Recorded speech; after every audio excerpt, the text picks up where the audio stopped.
যে উম্মতকে আল্লাহ নিজ হাতে সিলেকশন করলেন, বাছাই করে আগে রেখা দিলেন, যে উম্মতকে আল্লাহ সিলেকশন করলেন, ইলেকশন না সিলেকশন, ওই উম্মত আজকে এরকম নির্যাতিত। ডেলি 32 বার আল্লাহর কাছে বলি, আল্লাহ এদের হাত থেকে আমাদেরকে বাঁচান। আজকে 3 মাসের মতো চলছে, যেখানে আল্লাহর খলিল শোয়া, ফিলিস্তিনে তো অদিয়ে খলিলে ইব্রাহিম আলাইহিস সালাম শোয়া আছেন। যেখানে আল্লাহর রাসূল চিহ্ন দেখাইছেন, ওই ফিলিস্তিনেই তো মুসা আলাইহিস সালাম শোয়া আছেন। ওই ফিলিস্তিনেই তো শুআয়ব আলাইহিস সালাম শোয়া আছেন, ইউশা বিন নুন আছেন আলাইহিমুস সালাম। শুধু একজন দুইজন তো না, যেটাকে নবীদের দেশ বলা হয়। সুলাইমান আলাইহিস সালামের ক্যাপিটালও তো ছিল বাইতুল মুকাদ্দাস। তখতে বিলকিস তো ওইখানে বসে আনতে বলছিলেন, ওইখানে বসা ছিলেন, বলছিল মাইয়াতি বিআরশিহা। তো সমস্ত নবীদের, যেটাকে দিয়ারুল আম্বিয়া বলা হয়, আজকে 3 মাসের মতো নির্যাতনের শিকার। আমাদের চোখের পানি ঝরতেছে, চোখের পানি ঝরতেছে, উলামায়ে কেরামের চোখের পানি ঝরতেছে। প্রতিবাদে মুসলমান ফাইটা পড়তেছে। আমার তো মনে চায় আল্লাহকে মাঝে মাঝে জিজ্ঞাসা করি, যে আল্লাহ, কোরআনে তো দেখি আপনার সৈনিকের অভাব নাই, কিন্তু আমাদের পরে তো কোনো উম্মত নাই। আপনি এগুলাকে বসায় বসায় পালতেছেন, পরে কাজে লাগাবেন তো লাগাবেন কোথায়? আমাদের নবীজির পরে তো কোনো নবী নাই, এগুলা কাজে লাগাবেন তো লাগাবেন কোথায়? আমি শেষ জায়গায় চলে আসছি, আর লম্বা করবো না, শেষ জায়গায় চলে আসছি। তো যেটা বুঝাইতেছিলাম, যে আপনি কাজে লাগাবেন তো লাগাবেন কোথায়? কিন্তু আল্লাহ যেন মনে হয় আমাকে জবাব দিতেছে, 32 বার আবেদন করলে কি হবে, আর এই প্রশ্ন উঠাইলে কি হবে? আমি যে আমার সৈনিককে কাজে লাগাবো, লাগাবো তো লাগাবো কার জন্য? ওর জন্য লাগাবো যে নেটে দেখা চুল কাটে? ওর জন্য লাগাবো যে নেটে দেখা সাজগোজ করে?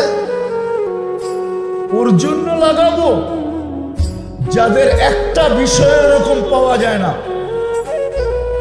রাগ হয়ে যাবেন বলবো, এইখানে ওলামা ছাড়া যারা আমরা আছি, যদিও বয়স অনেক হয়ে থাকে, একজনও তো হাত উঠাইতে পারবে না যার বিয়ের বয়স 40 বছর হয়ে গেছে, যে আমি যেদিন বিয়ে করছি আমি কোনো আলেমের কাছে যেয়ে বলছি যে আমার বিয়ে পড়ানোর অনুষ্ঠানটা আল্লাহর রসুলের বিয়ে পড়ানোর অনুষ্ঠান যেরকম ছিল ওরকম আমি করতে চাই।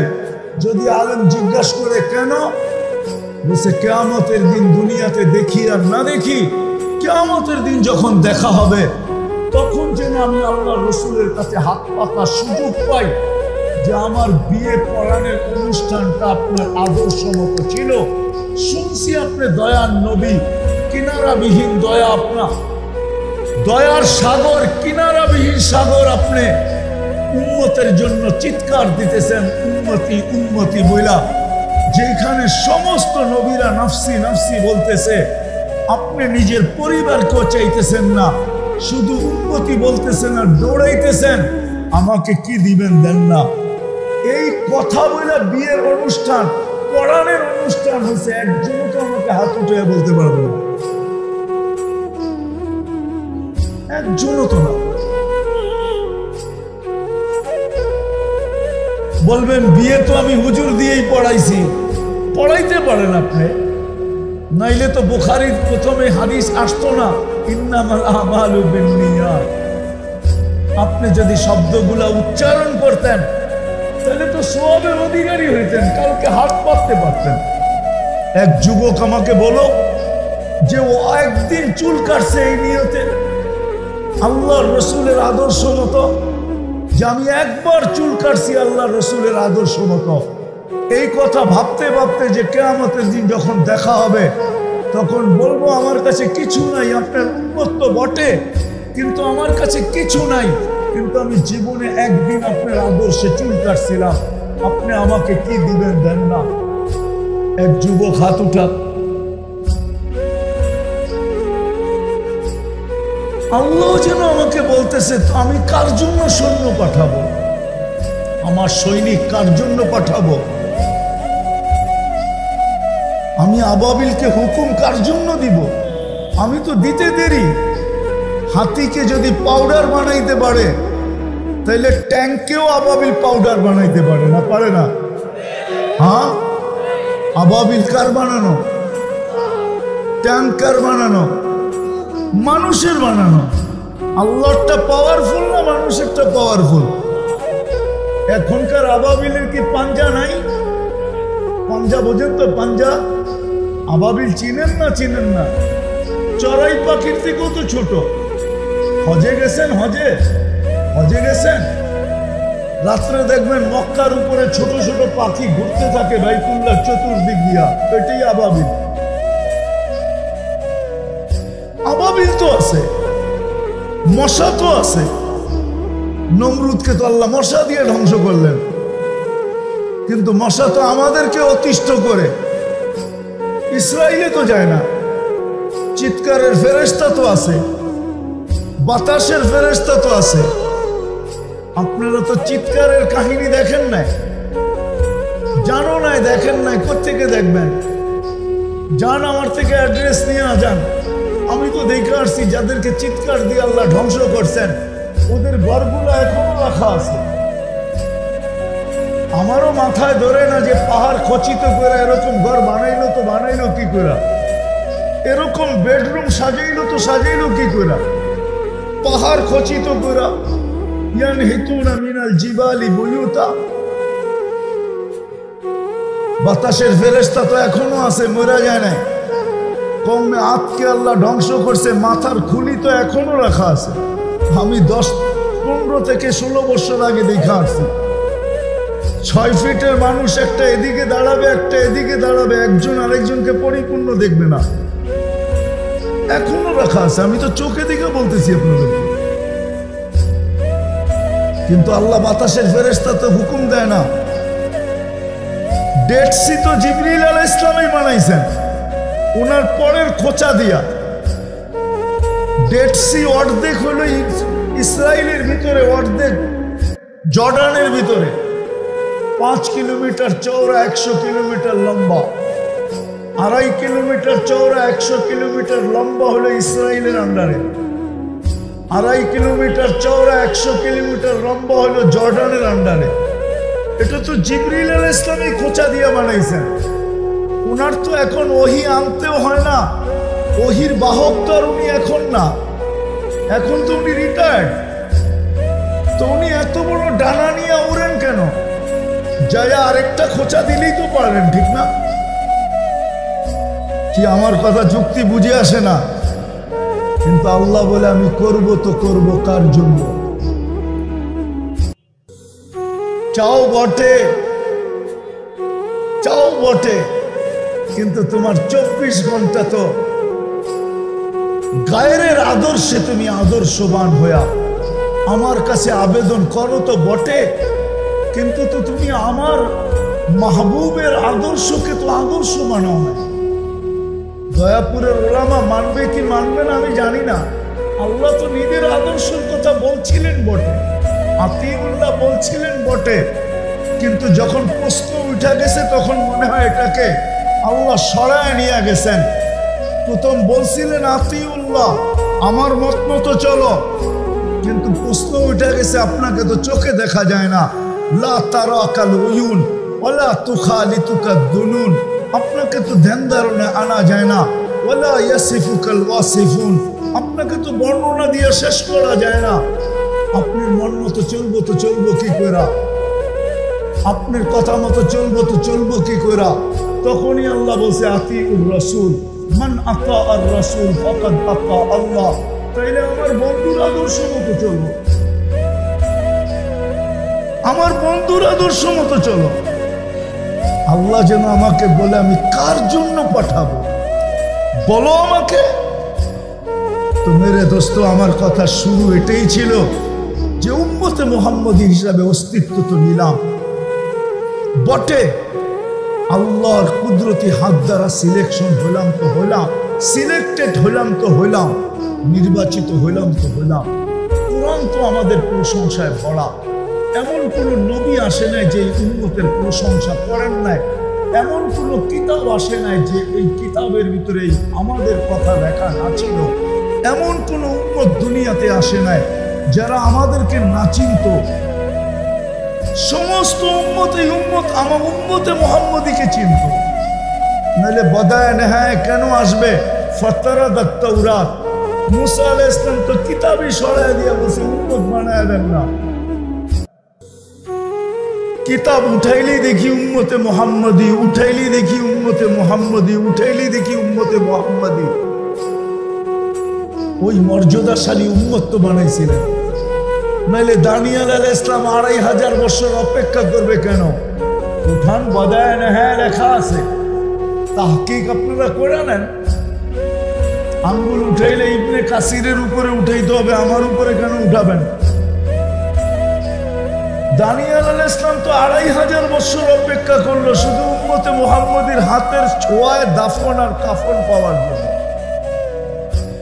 আল্লাহর রাসূল তো সুসংবাদ দিয়েছেন, সাতাজিদুনা দানিয়ান সাতুফতাহ তুস্তার, একদিন ইরাক স্বাধীন হবে, তোমরা দানিয়েল আলাইহিস সালামকে পাবে, উনি তোমাদের হাতের কাফন দাফন পাওয়ার জন্য অপেক্ষা করতেছে। পাবেন আপনার কত বড় মর্যাদা। কোরআন দিব, কোরআন। হায় হায়, আজকে উম্মত মুসলমানের ঘরে জন্ম নিছে বটে, কিন্তু ইসলামের রং মুসলমানের উপরে নাই। উম্মতে মুহাম্মদী বটে, কিন্তু উম্মতে মুহাম্মদীর ইসলাম মুহাম্মদ সাল্লাল্লাহু আলাইহি ওয়াসাল্লাম কালচার থেকে উম্মত বহু দূরে। বরং এই কথাটা বললে কোনো অসত্য হবে না, আজকে সবচেয়ে বেশি আল্লাহর রাসূলের আদর্শ আমাদের ঘরে দীক্ষিত, আমাদের ঘরে ঘৃণিত, আমাদের ঘরে অবহেলিত, আমাদের ঘরে লাঞ্ছিত, আমাদের জীবনে লাঞ্ছিত, আমাদের দেহে লাঞ্ছিত, আমাদের সমাজে লাঞ্ছিত, আমাদের যুবকদের কাছে লাঞ্ছিত, আমাদের নারীদের কাছে লাঞ্ছিত। তো আপনি দুনিয়ায় নিষ্পেষিত হবেন না তো হবে কে? কে হবে? আমাকে যুক্তি দিয়ে বোঝান, কে হবে নিষ্পেষিত? আমরা নিষ্পেষিত আজকে এই জন্যই, আজকে আমরা নিষ্পেষিত এই জন্য। আজকে মুসলমান হায় হায়, অথচ একটা দিন এরকম ছিল যে সংখ্যায় ছিল না বটে, পেটে ভাতও ছিল না, গায়ে কাপড়ও ছিল, ভাতও ছিল না, কাপড়ও ছিল না। আমি গাড়িতে আসতে আসতেই স্টাডি করতেছিলাম, তো ওমর রাদিয়াল্লাহু তাআলা আনহুর জমানায় যখন 4 মহাদেশ ওনার পায়ের নিচে, 4 মহাদেশ 33 লক্ষ বর্গ মাইল যখন ওনার পায়ের নিচে, তো আশারায়ে মুবাশশারার থেকে 5 জন একত্রিত হয়েছে যে এত 4টা মহাদেশ ওনার পায়ের নিচে, উনি কাপড় পরে কি দেখো, সারা দুনিয়ার উফুদ ওনার কাছে, প্রতিনিধিরা ওনার কাছে আসে, আর উনি শততালির কাপড় পরে বসে থাকে, আর ওনার দস্তরখানের রুটি উনি ব্যতীত আর কেউ চাবায় খাইতে পারে না, কেননা চাবাইলেই গলায় আটকায়া যায়। ওনার বেশভূষা দেখো, খাওয়া দাওয়া দেখো। চলো আমরা সবাই মিলে একটা মশওয়ারা করি, উনি যেন এটা একটু চেঞ্জ করে, কাহিনী বড় লম্বা। আলী রাদিয়াল্লাহু তাআলা আনহু ছিলেন। আলী রাদিয়াল্লাহু তাআলা আনহু বলতেছেন, যতই মশওয়ারা করো মানবে না। আমি তো বলে দিলাম মানবে না, তো বলছে আমরা মানানের লোক দিয়ে মানাবো। তো বলছে কিভাবে? ওনার মেয়েকে পাঠাবো, যে হাফসা রাদিয়াল্লাহু, আম্মা জান হাফসা রাদিয়াল্লাহু তাআলা আনহাকে, আর আম্মা জান আয়েশা রাদিয়াল্লাহু তাআলা আনহাকে পাঠাবো, দুইজন ওনাকে রাজি করবে। আলী রাদিয়াল্লাহু তাআলা আনহু মুস্কি মুস্কি হাসতেছেন আর বলতেছেন, জার্রিব, চেষ্টা করে দেখো মানে কিনা, চেষ্টা করে দেখো মানে কিনা। তো দুইজন যখন আসছেন, তো মুতাকাল্লিম কে হবে, কথা কে বলবে? তো আম্মা জানকে নির্ধারণ করা হয়েছে আয়েশা রাদিয়াল্লাহু তাআলা আনহা কথা বলবে। আয়েশা আম্মা জান বলছে, আমিরুল মুমিনিন,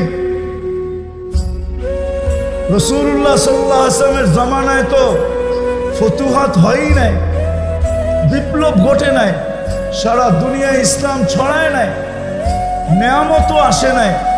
বিদায় উনি যেইভাবে ছিলেন ওইভাবেই জীবন কাটায় চলে গেছেন। আমার আব্বাজানের জমানায়ও তো হয় নাই, বিদায় উনিও যেইভাবে ছিলেন ওইভাবে জীবন কাটায় চলে গেছেন। আপনার জমানায় তো 4 মহাদেশ পায়ের নিচে, ফুতুহাত আর ফুতুহাত, বিজয় আর বিজয়, মাল আর মাল, আর সারা দুনিয়া আপনার কাছে আসে। আমিরুল মুমিনিন, আপনি যদি একটু পোশাক আশাক চেঞ্জ করতেন, একটু আপনার খাওয়া দাওয়া চেঞ্জ করতেন, এই মোটা মোটা রুটি খান, একটু পাতলা রুটি যদি খাইতেন, আপনার বিছনাটা যদি একটু সুন্দর হইতো। আমিরুল মুমিনিন আয়েশা জিজ্ঞাসা করতেছে যে তোমাদেরকে কে পাঠাইছে আগে বলো। যদি অভয় দেন তাইলে বলতে পারি। আমিরুল মুমিনিন বলতেছে, অভয় না, আমি যদি জানতে পারি যে কে পাঠাইছে তাইলে মারতে মারতে মারতে মারতে লহু লাহান করে দিব, রক্ত বাহির করে দিব। তারপরে গর্জন দিয়ে বলতেছিলেন নিজের মেয়েকে, লম্বা কাহিনী, যে তুমি বলো আল্লাহর রাসূলের জীবন কিরকম ছিল। তারপরে উনি বলতেছেন, দেখো 3 জন লোক বন্ধু ছিল, প্রথম জন তার গন্তব্যে পৌঁছে গেছে, দ্বিতীয় জন তার গন্তব্যে, তার নকশে কদমে চলে গন্তব্যে পৌঁছে গেছে, আমি তৃতীয় রয়ে গেছি। তোমরা কি আমাকে জায়গার থেকে সরায় দিতে চাও যে আমি আমার ওই 2 বন্ধুর সাথে সম্মিলিত না হতে পারি? হায় পূজার বিষয়। আজকে আমরা নির্যাতিত এই জন্য যে আমরা আল্লাহর রাসূলের ইজ্জত রাখি নাই, আদর্শের ইজ্জত রাখি নাই। জাত তো জাত, আল্লাহর রাসূলের আদর্শের ইজ্জত রাখি নাই। বাংলাদেশের মানুষ আশেকে রাসূল বলে তো বটে, নবীর ইশকের কথা বলে বটে, কিন্তু নবীর আদর্শ ইজ্জত আমরা রাখি নাই। যার কারণে আজকে আমরা ইসলামের ইজ্জত রাখি, যার কারণে আমরা নির্যাতিত। নাইলে এই হাদিস সত্য হতো তো হতো কি করে? আমি তো বড় দূর থেকে টাইনা চিত্র আপনাদের সামনে তুলে ধরতে চাইলাম যে ডেলি 32 বার আশ্রয় চাই, অথচ উনি বলে আমি গফুরুর রহিম, অথচ উনি বলে তোমরা চাইতে দেরি, আমি দিতে দেরি করবো না।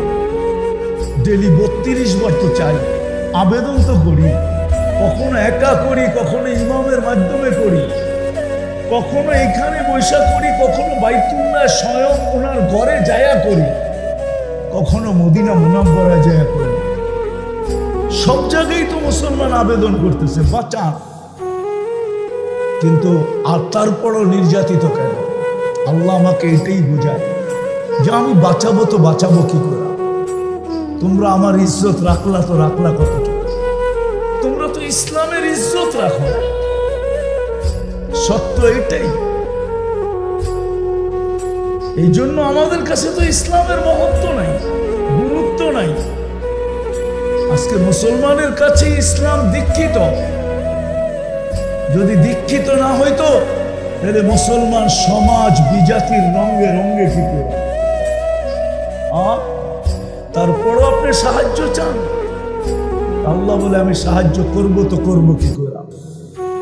একজনও তো আমার নবীর সাজে সাজানো না। আমার নবীর ইজ্জত তো, আমার বন্ধুর ইজ্জত তো রাখে না। আমারটা নিলে বাদেই দিলাম, আমার বন্ধুর ইজ্জত রাখতো। কিন্তু আমরা তো মুহাম্মদুর রাসূলুল্লাহ সাল্লাল্লাহু আলাইহি ওয়াসাল্লামের ইজ্জত রাখি। যদিও উনি এখনো চোখের পানি ঝরান, ওই হাদিসগুলা দেখলে আমার ভিতরে কাঁদতে থাকি। যে হাদিসগুলা মা বিকুম ইদা তাগা নিসাউকুম ওয়া ফাসাকা ফিতিয়ানুকুম, ফিতনার জামানায় মুসলমানদের যে চিত্র বিভিন্ন ফিতনার হাদিসের কিতাবে পাওয়া যায়, ওইগুলা পড়লে তো ভিতরে কান্না আসে। যে আল্লাহর রাসূল মনে হয় এখন চিৎকার দিতেছেন রওজায়ে আতহারে, কেননা হায়াতুন নবী। আমি আপনাদেরকে একটা না 100টা দেখাইতে পারবো, ইতিহাসের পাতায় লেখা আছে। একজন শুধু ইবনে ওমর বলতেছে যে আমি দেখলাম সে আকাশের দিকে তাকায় জানি কি বলতেছে, তো ভালো মতে কান পাইতা শুনলাম সে বলতেছে ইয়া রব্বা মুহাম্মদ উনসুর উম্মতা মুহাম্মদ, ও রব্বে মুহাম্মদ, উম্মতে মুহাম্মদের সাহায্যের সময় কি এখনো আসে নাই? বলে এতটুক আওয়াজ বলতে দেরি। আমি উপরের দিকে তাকায় ভাবতেছিলাম দেখি গোটে তো গোটে কি, দেখলাম আকাশটা ফাইটা গেল, এক অশ্বারোহী পতাকা নিয়ে বাহির হলো, তার পিছনে সিরিয়ালে অশ্বারোহী বাহির হইতে শুরু করলো, আর সেকেন্ড না মিনিটের ভিতরে প্রথম ব্যক্তি আমার মাথার উপরে এসে একটা চিৎকার দিল, আবশিরিয়া উম্মত মুহাম্মদ যা আর নুসরা রব্বা মুহাম্মদ, উম্মতে মুহাম্মদ তোমাদের সাহায্য চলে আসছে। আরে হায়াতুস সাহাবা উঠান না, পড়েন না, তারিখে সাহাবা পড়েন না, লেখা আছে। বলেন যে আমরা মাত্র 8000 ছিলাম, রুমিরা 1 লক্ষ ছিল। কয়েক মিনিটের ভিতরে রুমিরা ভাগতে শুরু করলো, যে ভাগতে পারলো ভাগলো জান নিয়া, আর বাকি আমরা জাহান্নামে পৌঁছায় দিলাম। গনিমতের মাল জমা করে পাহাড় বানায় দিলাম শুধু একজনের চিৎকারে। আজকে তো বাংলাদেশে প্রত্যেক উলামা ডেলি চিৎকার দেয়, চোখের পানি জড়ায়, কিন্তু 3 মাস হয়ে গেল সাহায্য তো দেখতেছি না। ওইটাই কি সত্য হয় জানি না। যদি জিততে পারে তাহলে বাইতুল মুকাদ্দাসকে তার পরের দিনই ভাঙ্গা হবে, ওইখানে দাজ্জালের জন্য মন্দির বানানো হবে। সাইনবোর্ড আমি 15 বছর আগে দেখা আসছি। আপনি নাউজুবিল্লাহ পড়লে কোনো লাভ হবে না। হ্যাঁ লাভ হবে, যদি 2টা করতে পারি তাইলে লাভ হবে, হইতে পারে লাভ হবে, নাহলে শুধু মুখে নাউজুবিল্লাহ পড়লে লাভ হবে না। রাগ হয়ে যাবেন বলবো? হ্যাঁ, এই দয়াপুরেও তো প্রতিবাদ করা হয়েছে না, হয় না? ফিলিস্তিনে ইসরায়েলের বিরুদ্ধে প্রতিবাদ হয় না? হ্যাঁ, কিন্তু যেদিন থেকে যুদ্ধ আজ পর্যন্ত একজন আমাকে হাত উঠায় বলুক যে প্রতিবাদের পরে কন্টিনিউ আজ পর্যন্ত ডেলি রাত্রে 2 রাকাত সালাতুল হাজাত পড়া আল্লাহকে এই কথা বলছে যে মালিক প্রতিবাদ তো করলাম 7 সমুদ্র 13 নদীর এই পার থেকে, কিন্তু এখন আসলাম আপনার কাছে অভিযোগ করার জন্য। এরকম ডেলি 2 রাকাত সালাতুল হাজাত পড়ছে কয়জন আছে আমাকে হাত উঠায় বলতে পারবে? মনে হয় রাগ হয়ে গেলেন, ঠিক না?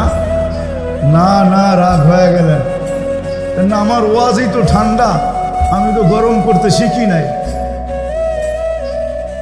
কয়জন হাত উঠাইতে পারবেন বলেন? কিন্তু উচিত তো ছিল যেদিন প্রতিবাদ করছি প্রথম দিন, ওই দিন প্রতিবাদের ভিতরে বক্তৃতার ভিতরে এটাও বলা দরকার ছিল, ভাই প্রতিবাদ করলাম তো ঠিক আছে, কিন্তু রাত্রে কিন্তু অভিযোগ জানাবো আল্লাহকে। উচিত ছিল, কোরআনের শিক্ষা ছিল, ওয়াস্তাঈনু বিস-সাবরি ওয়াস-সালাহ। আরেকটা বললেও তো কেউ হাত উঠাইতে পারবে না। এটাও তো আল্লাহ রসুলের শিক্ষা ছিল। আর সাদকাতু তারুদ্দুল বালা, প্রতিবাদের সাথে সাথে তো এই দুইটা স্লোগান দেওয়া, এই দুটা কথা বলা দরকার ছিল আমাদের জাতিকে, যে আজকের থেকে ফিলিস্তিনের জন্য 2 টাকা সদকা করি। আল্লাহ রসুল বলছে সদকার ভিতরে পাওয়ার আছে। এইখানের কুমিল্লার যুবকরা আমার কথা একমত হবে, ওদের একটা কোড ওয়ার্ড আছে, মারমু এইখানে পড়বি যায় আরেকখানে। ও জিজ্ঞাসা করে,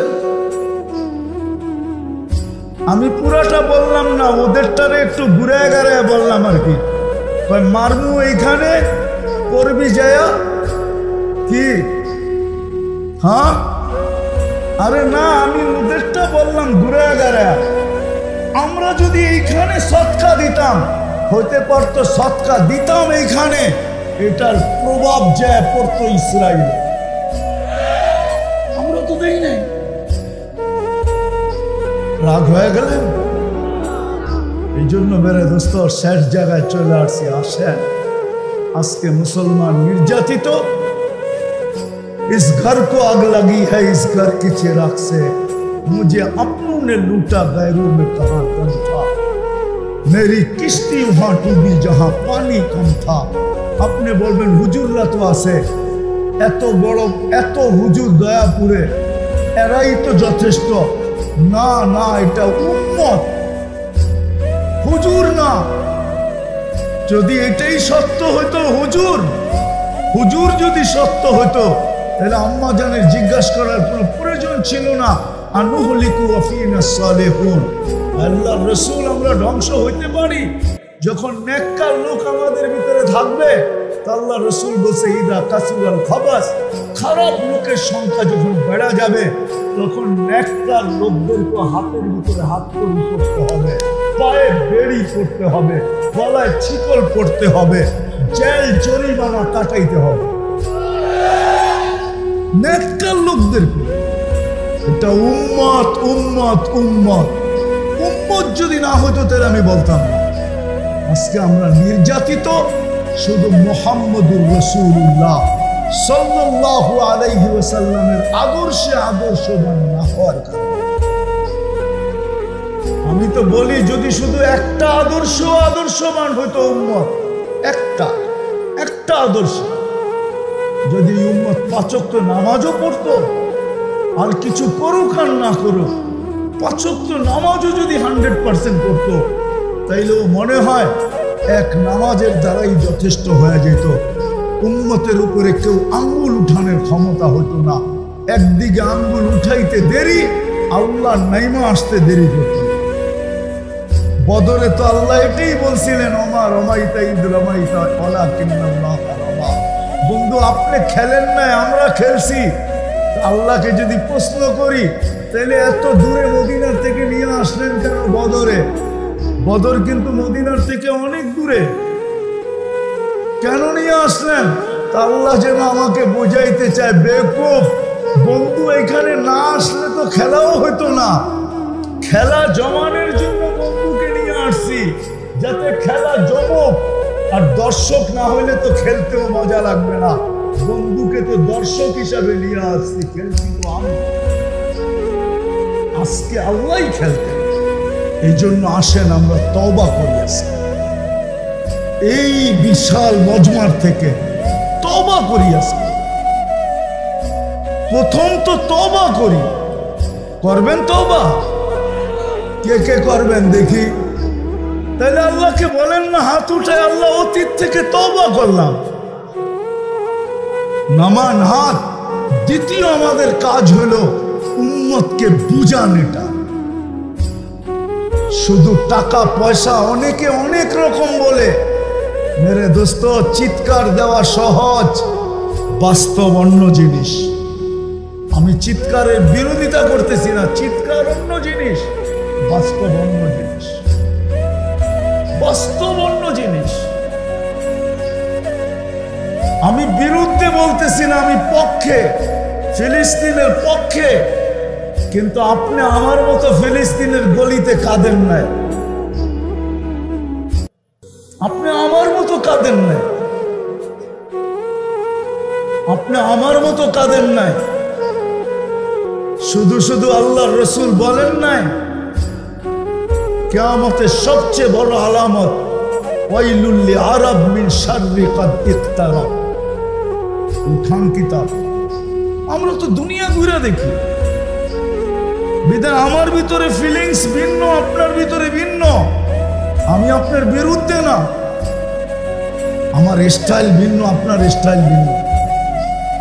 বিধায় আসেন দ্বিতীয় যেটা, আমরা একজন আরেকজনকে বুঝাই যে আমরা এটার থেকে অতদিন বাহির হইতে পারবো না যতদিন পর্যন্ত আমরা ইউটার্ন না নিব। ইউটার্ন কোরআন এটাই বোঝায়, যাহারাল ফাসাদ ফিল বাররি ওয়াল বাহর বিমা কাসাবাত আইদিন নাস লিউযিকাহুম বা'দাল্লাযী আমিলু লাআল্লাহুম ইয়ারজিউন। আজকে রাস্তা একটাই খোলা, ইউটার্ন নেওয়া, আল্লাহর রসুলের আদর্শকে দিকে ফিরে আসা। একজন আরেকজনকে বুঝান যে যতদিন পর্যন্ত না ফিরব ব্যাপার কঠিন থেকে কঠিন হতে থাকবে। দ্বিতীয়, আল্লাহ এটাই চান, নাহলে হাদিসে কুদসিতে কেন বলবে ইনতাবু ফাআনা হাবিবুহু, তওবা করতে দেরি, ইউটার্ন নিতে দেরি, আমাকে বন্ধু হিসাবে পাইতে দেরি। বিদায় শেষ কথা, আসেন তওবা তো করলাম, আমরা মিশন মানাই এটা যে আমরা যাকেই দেখবো আল্লাহ রসুলের আদর্শের খেলাফ চলে, কর্কশ বাসায় না, ওরে পায়ে দইরা বুঝান, পায়ে দইরা। এই উম্মত বড় দামি উম্মত, কোরআন ইঙ্গিত দেয় এদিকে, শুহাদা আলান নাস। কিয়ামতের দিন এই উম্মতকে আল্লাহ নিজের পক্ষে, নিজের পাশে আল্লাহ দাঁড় করাবে। কিয়ামতের দিন এই উম্মত মাঠে দাঁড়াবে না, ইল্লা মাশা আল্লাহ। যে উম্মত হয়ে দুনিয়ার থেকে যাবে ওকে আল্লাহর পাশে আল্লাহ দাঁড় করাবে সাক্ষী হিসাবে। সাক্ষী জালালউদ্দিন সুয়ুতি রহমতুল্লাহ আলাইহি লেখছেন, মাঠে দাঁড় করাবে না, স্টেজে দাঁড় করাবে। স্টেজে আল্লাহর পক্ষে দাঁড়াবে। কেউ আল্লাহর উপরে, নূহ আলাইহিস সালামের উম্মত আঙ্গুল উঠাবে আল্লাহর উপরে, জবাব তো আল্লাহ দিবে না। কেননা এক জায়গায় কিতাবে লেখা পাইছি, মান কাল্লামাহুল্লাহু লাম ইউআযিব, যার সাথে আল্লাহ কথা বলবে তাকে শাস্তি দিবে না। এই জন্য আল্লাহ ডাইরেক্ট জবাব দিবে না, আল্লাহ আমাদের দিকে তাকাবে, আমরা জবাব দিব নূহ আলাইহিস সালামের কওমকে। আমাদের প্রত্যেকে ওই দিন সূরা নূহ পড়বে, আমরা জবাব দেব, আমরা ওদেরকে মিথ্যাবাদী প্রমাণ করব। ১৬ লক্ষর ভিতর থেকে যে আঙ্গুল উঠাবে, যার উম্মত আঙ্গুল উঠাবে আল্লাহর দিকে, আমরা প্রতিহত করব কিয়ামতে। এই জন্যই তো কোরআন বলে শুহাদা আলান নাস। তখন যদি আমি আল্লাহকে জবাব করি, আমার প্রশ্ন করি, আমাদেরকে তো আপনার পক্ষে নিয়ে নিলেন, আমাদের পক্ষে কে? আল্লাহ বলে ওয়ার রাসূলু শাহীদান আলাইকুম, তোমাদের পক্ষে আমি বন্ধুরে দিয়া দিলাম, যাও বন্ধু কিয়ামতের দিন তোমাদের পক্ষে, তোমরা আমার পক্ষে।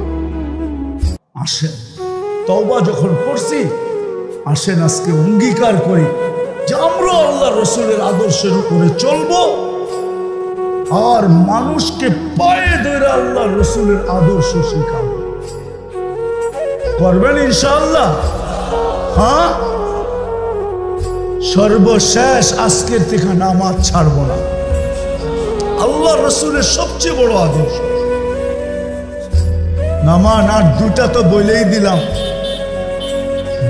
বলেই দিলাম যে আজকের থেকে চলেন, যতদিন পর্যন্ত সমাধান না হয় 2 রাকাত সালাতুল হাজাত ফিলিস্তিনের জন্য পড়বেন। কে কে পড়বেন দেখি? বিশেষ করে তোলাবাদের পায়ে হাত রেখা বলবো, তোমরা পড়ো। লাল গালিচা দেখা চক্ষু কপালে উঠাও না, নামাও। তোমরা যখন লাল গালিচা দেখো যে বিদেশি মেহমান আসলে এয়ারপোর্টে লাল গালিচা বিছায়া দেয়, একদিনও তো ভাবলা না ওই লাল গালিচা তো কোনো ফ্যাক্টরির তৈরি, কোনো মানুষ তৈরি করছে। 24 ঘন্টা তো তোমার পায়ের নিচে ফেরেশতা তার পরের গালিচা বিছায়, এটা কি কোনোদিন চোখে দেখো না? তোমাদের পায়ে হাত দিয়া বলি, তোমরা ডেলি পড়ো, তোমরা বড় কাছের আল্লাহ। তালেবে এলেমদেরকে বলতেছি, তোমরা পড়ো, প্রতি রাত্রে ওইটা পড়ো, একটা কান্নার রোল বানাও, এমদাদুল উলুমে একটা রুল বানায় দাও, আল্লাহকে মানাইতে চেষ্টা করো। হতে পারে তোমাদের চোখের পানি এইখানে জড়বে, আর এমন কিছু একটা ইসরায়েলের উপরে যায় পড়বে, সকালবেলা সূর্য যখন উঠবে এমন এক খবর নিয়ে উঠবে যে সারা দুনিয়া মুসলমান খুশিতে ফাইটা পড়বে, আর সমস্ত মিষ্টির দোকান খালি হয়ে যাবে। হতে পারে। আর দ্বিতীয়, আজকের থেকে নিয়ত করি ডেলি 2 টাকা সদকা করব। করবেন? কে কে করবেন? নামান নামান। যদি এই মুহূর্তে চাই নগদ দিবেন। হ্যাঁ, ফিলিস্তিনের জন্য সদকা স্বরূপ। এটা ফিলিস্তিনে যাবে না, এখানে পাঠানোরও কোনো ব্যবস্থা নাই। এটা এই মাদ্রাসায় যদি কোনো সৎকার ফান্ড থাকে তো এইখানে ব্যবহার হবে। দিবেন? হ্যাঁ, কে কে দিবেন দেখি? যে আজকের থেকে আমরা শুরু করলাম। আপনি ইচ্ছা করলে দিয়া দিতে পারেন, 50 দিনেরটা দিয়া দেন, 2 টাকা করে 100 টাকা হয়। হ্যাঁ, 50 দিনেরটা দিয়ে আপনি অপেক্ষা করেন, কেননা সৎকার ভিতরে পাওয়ার আছে। আমি জানি না এই মাদ্রাসা নিবে কি নিবে না, এটাও জানি না। আমি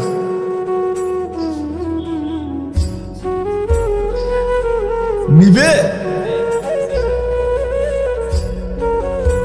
বসা আছে না? না, এইখান থেকে যদি উঠে আনেন, ছাত্রদেরকে ছেড়া দিলেন, ছাত্রই তো বসা আছে, 2 মিনিটের ভিতরে কমপ্লিট হয়ে গেল। ওইখানে যাইতে যাইতে, কেননা বড় হুজুর তো লোকেই আছে, ঠিক না? বুলাইও দিতে পারে। বড় হুজুরকে চিনেন? হ্যাঁ, চিনেন নাকি? চিনেন? হ্যাঁ, বহুত বড় হুজুর। মাদ্রাসার ছেলেরা উঠে যাও, 100 জন উঠলেই তো 2 মিনিটে কভার হয়ে যায়। উঠে যাও তোমরা। এটা ফিলিস্তিনের জন্য সদকা। আল্লাহ যেন এই আল্লাহওয়ালার প্রতিষ্ঠানের সৎকার দ্বারা আমরা দিলাম, এটা দ্বারা যেন আল্লাহ এই সৎকার কারণে এটার পাওয়ার যেন আল্লাহ আমাদেরকে দেখায় দেন, এটার পাওয়ার যেন আল্লাহ আমাদেরকে দেখান।